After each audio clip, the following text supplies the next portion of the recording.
So I worked with my kindergartner again today, and her mother told me that she's just doing fabulous in school, that her report this quarter is so much better than the report she got last quarter, and she's just so thrilled, so glad that she looked into brain training for her daughter. Now we're starting with 3 blocks as we were before, but now we're adding 2 at a time. And so we did 3 plus 2 last week, and then this week we did 3 plus 2 and added 1. And then I'm also doing an exercise that I do with the older students. We'll see if it works for her, which tries to help promote processing speed through sequential memory. That hasn't worked real well yet, but I'm hoping that as we continue, as she gets used to the exercise, it will help. But yeah, so she got to 6, but adding 2 the second time. Again, she still has to repeat it twice before she can do it. We also used blocks with corners, with squares, things like that for her to mimic and then to memorize. And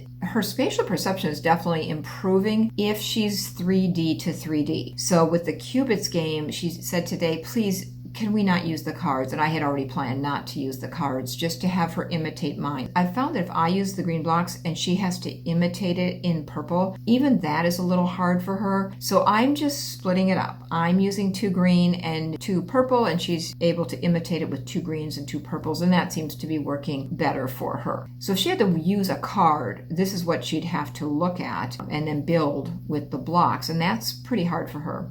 So she asked me not to do that today. I also started her on an exercise that I used to do 30 years ago with kids who were beginner readers. And it was a program called Action Phonics, which I can't get a hold of. I may have mentioned this before, but if you know of how I can get a hold of this company, I would be so happy to connect with them and tell them how much I love aspects of their program for my kids with learning disabilities. I don't believe that the program was designed for dyslexic kids or for kids with learning issues so much as it was really, I think, for maybe speech issues. But I'm using it with almost all of my students. This is where a student has to look at the letters and has to blend them. Instead of going like that, they have to actually blend it mom. And it gets much more advanced than that, obviously.